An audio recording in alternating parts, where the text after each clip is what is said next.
మన ముకుంద జ్యువెలర్స్ యొక్క gratitude sale అన్ని జ్యువెలరీస్ పై VA flat 50% discount, no making charges. ఈ ఆఫర్ ముకుంద అన్ని బ్రాంచెస్ లో వర్తిస్తుంది. కాంగ్రెస్ పార్టీకి మొదటి నుంచి అంకిత భావంతో పనిచేస్తూ వచ్చింది ధర్మపురి శ్రీనివాస్ కుటుంబం. ఉమ్మడి ఏపీలో కాంగ్రెస్ అధికారంలోకి వచ్చిన 2 సార్లు DSPCC అధ్యక్షుడిగా కొనసాగారు. అయితే రాష్ట్ర విభజన తర్వాత మారిన సమీకరణాలతో గులాబీ కండువా కప్పుకున్నా ఆ పార్టీలో ఇమడలేకపోయారు. ఇప్పుడు ఎందుకు మళ్లీ ధర్మపురి కుటుంబం గురించి చర్చ అంటారా? ప్రస్తుతం DS వారసులు ఇద్దరిలో ఒకరైన ధర్మపురి సంజయ్ కాంగ్రెస్లో, ఎంపీ ధర్మపురి అరవింద్ బీజేపీలో కొనసాగుతున్నారు. ఆ క్రమంలో నిజామాబాద్ చెందిన ఆ ఇద్దరు బ్రదర్స్ మధ్య పొలిటికల్ వార్ పీక్ స్టేజ్ కి చేరడం జిల్లాలో హాట్ టాపిక్ గా మారింది.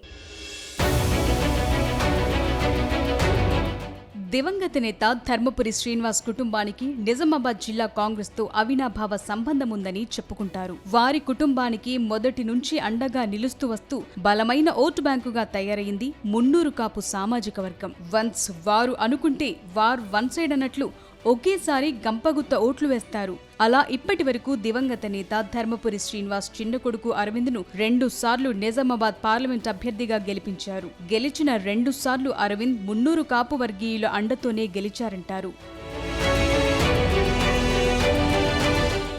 అయితే 2 సార్లు గెలిచినా ఇప్పుడు మాత్రం ఎంపీ అరవింద్కి వచ్చే ఎన్నికల్లో గడ్డుకాలం తప్పదన్న టాక్ నిజామాబాద్ పార్లమెంట్ సెగ్మెంట్ లో వినిపిస్తోంది. కారణం ధర్మపురి కుటుంబంలో మరో కాంగ్రెస్ పార్టీ సీనియర్ నేత ధర్మపురి సంజయ్ పార్టీలో యాక్టివ్ కావటం. మొన్నటి కార్పొరేషన్ ఎన్నికల్లో మేయర్ పదవి కాంగ్రెస్ కు దక్కేలా చేయటంలో కీ రోల్ పోషించడంతో సంజయ్ కు పార్టీలో మరింత ప్రాధాన్యత ఇవ్వాలని కాంగ్రెస్ పెద్దలు భావిస్తున్నారట.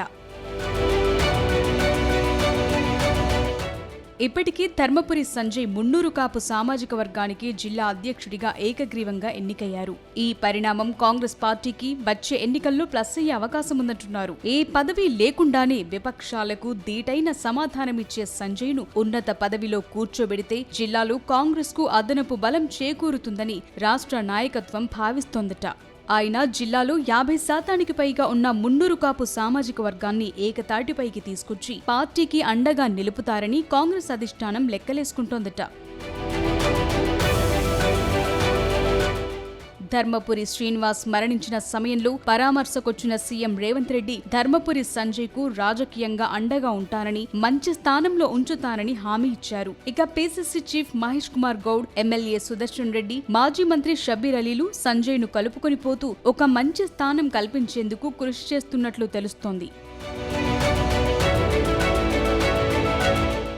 వచ్చే అసెంబ్లీ ఎన్నికల్లోపు సంజయ్ కు ఒక స్థానం ఇన్ఛార్జ్ బాధ్యతలు అప్పగించే ఆలోచన చేస్తున్నారట. అప్పుడు ఆయన జిల్లా మొత్తం తిరుగుతూ పార్టీ గెలుపు కోసం ముందుంటారని, అదే జరిగితే బీజేపీ, బీఆర్ఎస్ కి ధీటైన సమాధానం చెప్పే మున్నూరు కాపు నేతగా ఫోకస్ అయ్యే అవకాశముందంటున్నారు.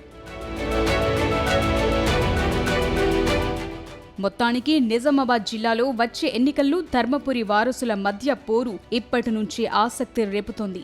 బీజేపీ ఎంపీ అరవింద్ తండ్రి పేరు DS, తన పేరని చెప్పుకునే ధర్మపురి సంజయ్ మధ్య వచ్చే ఎన్నికల్లో రసవత్తరమైన రాజకీయ పోరు ఖాయంగా కనిపిస్తోంది. మరి ఇప్పటి వరకు కాంగ్రెస్ లో కొనసాగుతున్న దివంగత DS శిష్యులు, అభిమానులు సంజయ్ రాజకీయ భవిష్యత్కు ఏ విధంగా బాటలు వేస్తారనేది చూడాలి.